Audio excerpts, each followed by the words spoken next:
మనుషులతో కలిసే ప్రతి జన్మ ధన్యమే.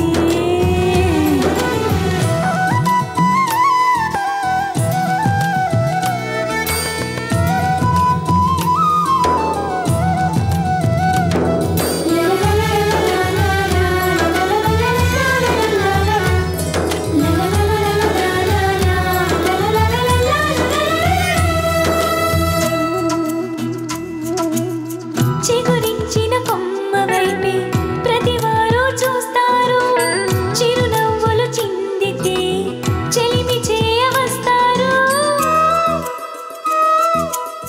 పొగమంచుల దారుల్లోన పయనమెంత కంగారు, పగే నిన్ను కమ్మిందంటే బతుకు నడక బేజారు. సలనకు సెలవిస్తే నిజమునే సూచేదే, ఆ నిజమును నమ్మితే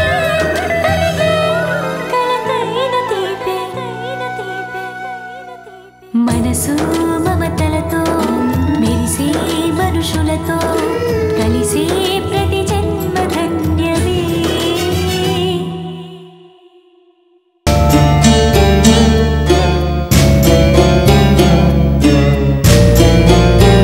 బయటికి వెళ్తున్నారా వదినమ్మా? అవును రాంబాబు, ఇంటికెళ్ళి వంట చేసుకుని ఆయనకు భోజనం తీసుకొస్తాను.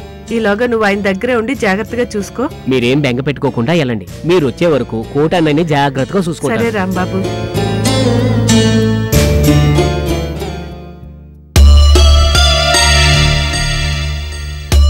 వదినమ్మ ఇంటికి వెళ్తున్నట్టుంది, నీకు భోజనం తేడానికి. ఏదో మిషపెట్టి పంపాలని అలా పంపించాను. అంత బలవంతాన్ని ఎందుకు పంపడం? నీ మాటలు విని ఎక్కడ తనకు జ్వరం వస్తుందో అని నేను భయపడి పంపించాను. నువ్వు మరీ చెప్తావన్నా. నేనంత భయపెట్టేటట్టు ఏం మాట్లాడాను? నేనేదో చావు నుంచి తప్పించుకొచ్చినట్టు, రేపే కత్తికో బలైపోతానన్నట్టు నువ్వు చెప్పావు కదా, అది విని తను భయపడుతోంది. అన్నా, నేను భయపెట్టాలని చెప్పలేదు, నేను అనుకున్న చెప్పానంతే. ఒరే, రేపో మాపో తన భర్త ప్రాణాలకి ఎవరి వల్ల హాని ఉందని తెలిస్తే ఏ భార్య భయపడదు చెప్పు? పైగా రాధ చాలా పిరికిది, తన ముందు ఇలాంటి మాటలు మాట్లాడకూడదు. నువ్వు మరీ చెప్తావన్నా. నువ్వు చెప్పినంత ఎక్కువగా నేనేం మాట్లాడానో నాకైతే అర్థం కావడం లేదు. ఓన్లే అన్నా, హర్షబాబు గారు వస్తారు, ఆయనే చెప్తారులే. హర్షబాబు గారా? ఆయన ఎందుకు వస్తారా? నాకు దెబ్బ తగిలిన విషయం ఆయనకు తెలియదు కదా. ఎందుకు తెలీదు? ఫోన్ చేసి ఇప్పుడేగా చెప్పాను. ఎంత పనిచేసావరా? ఆయనకెందుకు చెప్పావు? ఏంటన్నా, ఆయన కార్ డ్రైవర్ కి దెబ్బలు తగిలితే ఆయనకి తెలియక్కర్లేదా? తెలియకూడదని కాదు రాంబాబు, ఆయనకి చెప్పే అంత సీరియస్ కండిషన్ ఇక్కడ ఎవరికీ లేదు కదా. కోటన్నా, నువ్వు విషయం మర్చిపోతున్నావు. నీకెంత దెబ్బ తగిలిందని కాదు, నిన్ను దెబ్బ తీయడానికి కారణం ఏంటా అని ఆలోచించాల్సిన అవసరం ఎంతైనా ఉంది. ఆయన ఆలోచించడానికి కంపెనీ సమస్యలే 1,00,000 ఉన్నాయి, అందులో ఈ సమస్య ఒకట. అనవసరంగా ఆయన ఏం కంగారు పడుతున్నారో ఏమిటో. నిన్ను భలే వాడివన్నా. నిన్ను కొట్టిన విషయం యజమానికి తెలియకూడదంటావు. పోనీ ఎవరు కొట్టారో ఆలోచించమంటే అది అక్కర్లేదంటావు. ఆలోచిస్తే సంగు అని నీ బుర్రకు తట్టలేదా? నన్ను కొట్టింది రౌడీలు. ఆ రౌడీల్ని పంపింది సంగు ఏమో. ఆ సంగుని మన కంపెనీకి పంపింది అప్పలనాయుడు. అలాంటప్పుడు అప్పలనాయుడే రౌడీల్ని పంపించుండొచ్చు కదా. అవును నిజమే, అప్పలనాయుడేమో. అవును నిజమే, అప్పలనాయుడేమో. ఏం మాట్లాడుతున్నా? ఇందాక సంగ్ అన్నావు, ఇప్పుడు అప్పలనాయుడు అంటున్నావు. ఆ రౌడీల్ని ఎవరు పంపారో తెలియనప్పుడు పలానా వాడు నన్ను కొట్టారని ఖచ్చితంగా ఎలా చెప్పగలను? అందుకే ఎవరికీ చెప్పకుండా ఉన్నాను. అర్థమైందా?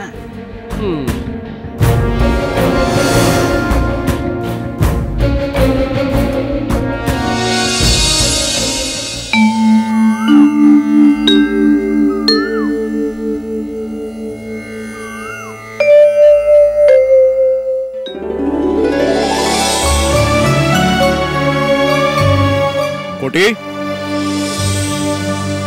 కోటి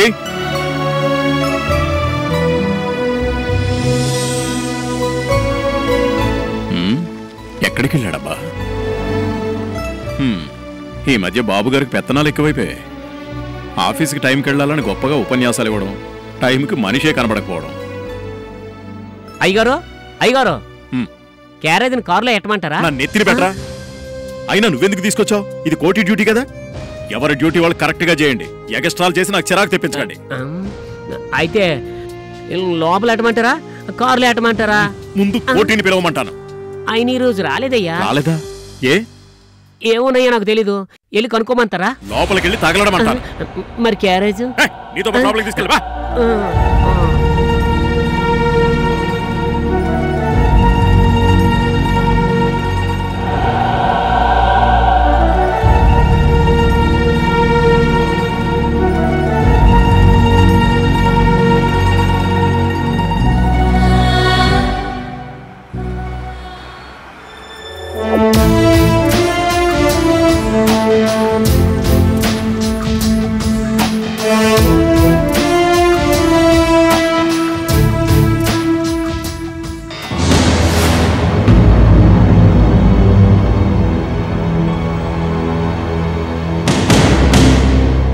బాబు గారు, మీరు కోటి పనిచేసే కంపెనీ యజమాని గారు కదూ? అవునమ్మా.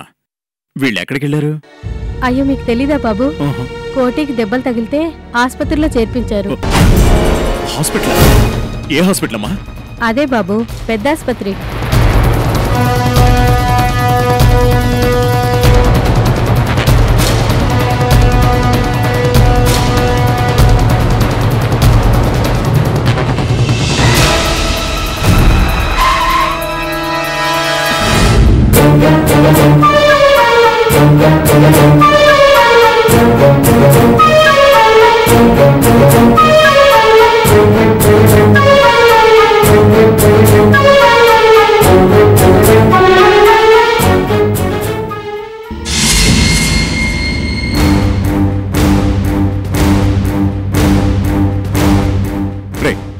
ఏమైందిరా?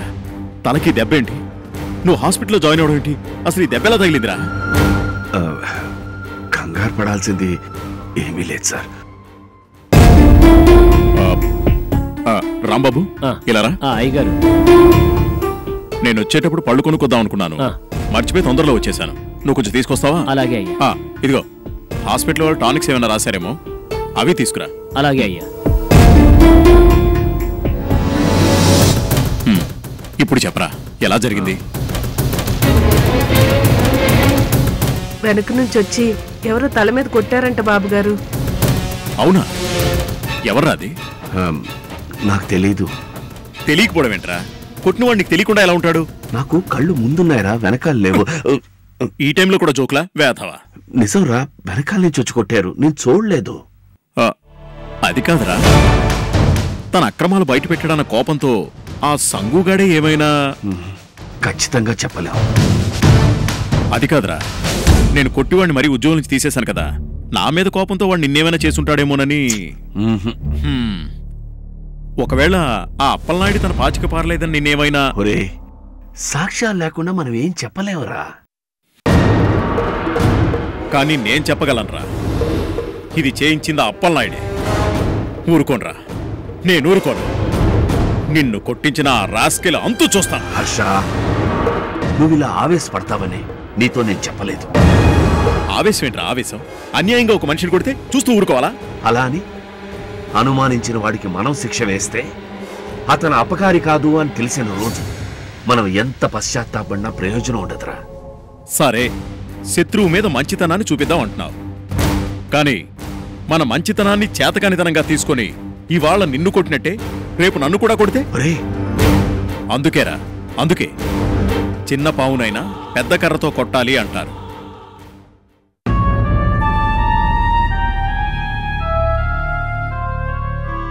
రైట్, నువ్వు త్వరగా కోలుకోవాలరా.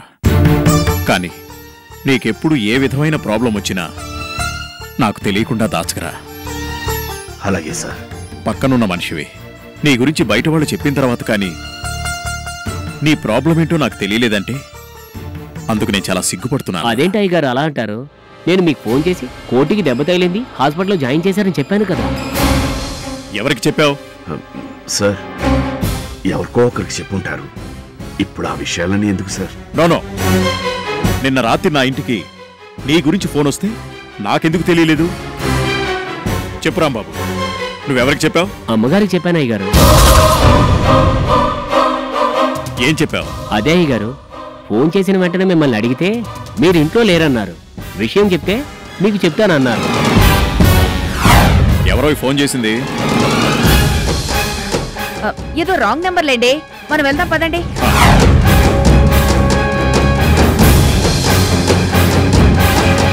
బాబుగారు, మళ్ళీ ఈ విషయం గురించి సంగీతమ్మ గారిని అడగండి బాబుగారు.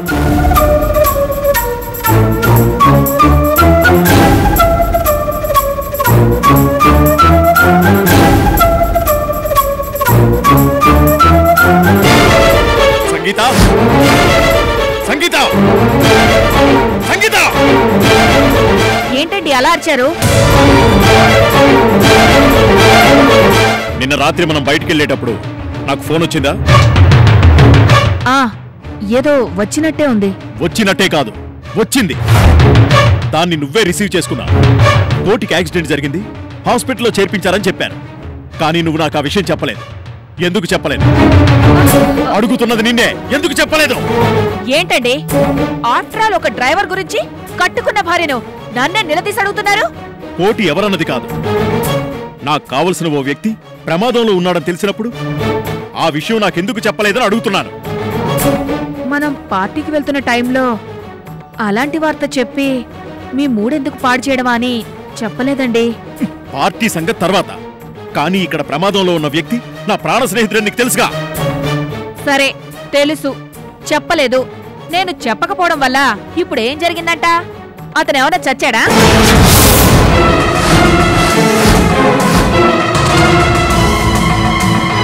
ఛీ! ఆ మాట అనడానికి నీకు మనసెలా ఒప్పిందో నాకు అర్థం కావట్లేదు. వాడు నాకు ప్రాణ స్నేహితుడని నీకు తెలుసు. ఒకవేళ నువ్వు చెప్పినట్టే వాడికి ఏదైనా జరగకూడదు జరిగితే?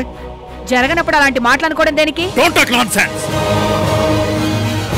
మనం దారిలో వెళ్ళేటప్పుడు ఎవరికైనా ప్రమాదం జరిగితే వాళ్ళు ఎవరు ఏంటని కూడా ఆలోచించకుండా మనకి చేతనైన సహాయం చేస్తాం.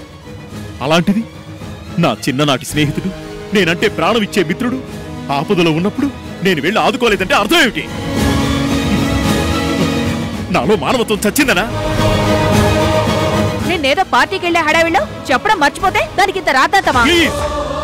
ప్లీజ్, వాడికి జరిగిన ప్రమాదం చెప్పకుండా మర్చిపోయేది కాదు సంగీత. వాడు నా దగ్గరే పనిచేస్తూ నిజమైన స్నేహానికి అంతస్తులతో పనిలేదని నిరూపించాడు. అతను మీ స్నేహితుడనే అతన్ని డ్రైవర్లా కాకుండా మనకు కావాల్సిన మనిషిలాగానే చూస్తున్నాం. నిజంగా నువ్వు అలాగే భావిస్తే నిన్న వాడికి జరిగిన ప్రమాదం గురించి ఖచ్చితంగా నాకు చెప్పుండేదానివి. కానీ అలా జరగలేదు. వాడి మీద నీకెందుకు ద్వేషం కలుగుతుందో నాకైతే అర్థం కావట్లేదు. వాడి మీద జాలి ప్రేమ చూపించే మనుషులు వాడి భార్యా పిల్లలే కాకుండా నేను కూడా ఉన్నానని గ్రహిస్తే మళ్ళీ ఇలాంటి పొరపాట్లు జరగకుండా ఉంటాయి.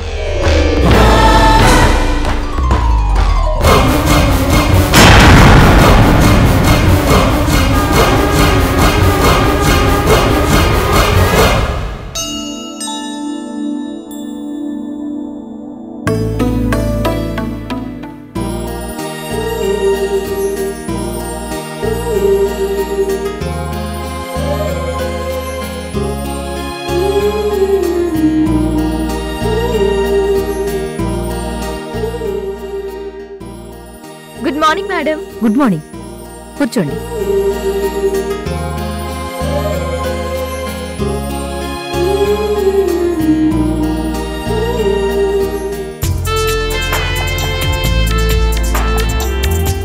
ఏ శ్వేత, ఇప్పుడు నేను తింటున్న టిఫిన్ పేరేంటే? ఉప్మా. ఉప్మా. ఈసారి టిఫిన్ ప్లేట్ కి నేమ్ ప్లేట్ కూడా కట్టి తీసుకురమ్మని చెప్పాలి. ఈ దోశ ఏంటి ఇంత గట్టిగా ఉంది? సినిమా వాల్ పోస్టర్ లాగా. అంతవరకు పర్వాలేదు, సంతోషించు. అక్కడ ఇడ్లీలు చూడు ఎంత చిన్నగా ఉన్నాయో. అంటే ఈ మధ్య ఈ డైనింగ్ హాల్ పెద్దదయ్యింది, అందుకే హాల్ పెద్దదయ్యి ప్లేట్లో ఉన్న ఇడ్లీలు చిన్నవిగా కనిపిస్తున్నాయి.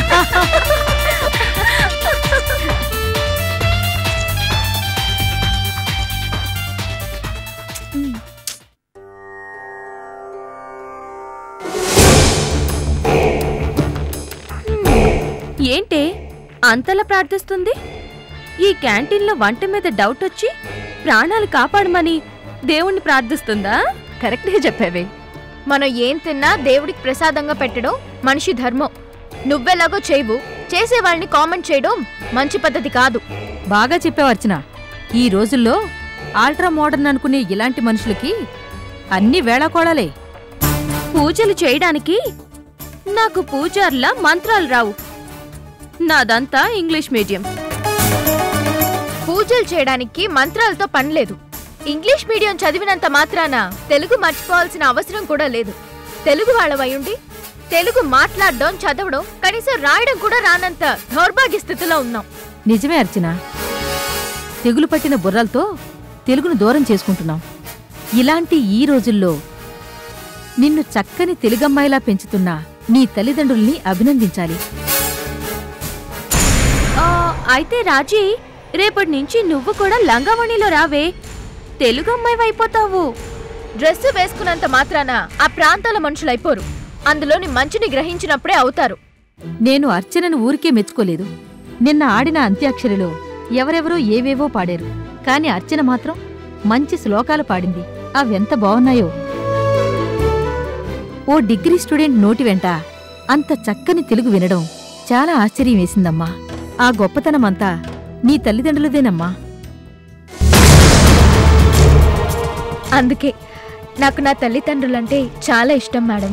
ఆఫ్ కోర్స్ పేరెంట్స్ ఇష్టపడని పిల్లలు ఉండరనుకోండి.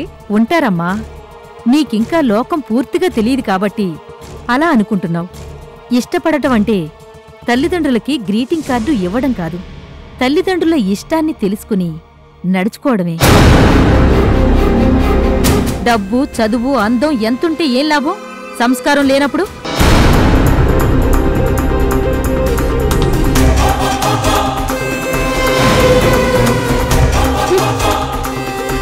ఓకే గర్ల్స్, మీరంతా టిఫిన్ చేసి తొందరగా రెడీ అవ్వండి. మనం వాటర్ ఫాల్స్ దగ్గరికి వెళ్ళాలి.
అర్చన, ఏంటి ఇది?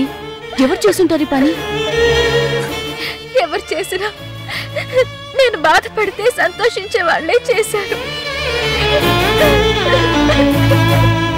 అర్చన ప్లీజే బాధపడకు, వాళ్ళ సాడెస్ట్ బుద్ధే బయటపడింది. నేనేం తప్పు చేశానే? నా చిన్న ఆనందం కూడా ఇలా ముక్కలు చేసేశారు. ఈ ఫోటో నాతో ఉంటే మా అమ్మ నాన్న నాతోనే ఉన్నట్టు. ఈ ఫోటో చూడకుండా నేను రోజు ఏ పని చేసేదాన్ని కాదు. ఈ ఫోటో బాగుంటే నా ఫ్యామిలీ అంతా సేఫ్ అనే ఫీలింగ్ నాది. నాకదో సెంటిమెంట్, అదొక తృప్తి. ఈరోజు ఆ తృప్తి నుంచి కూడా నన్ను దూరం చేసేశారు.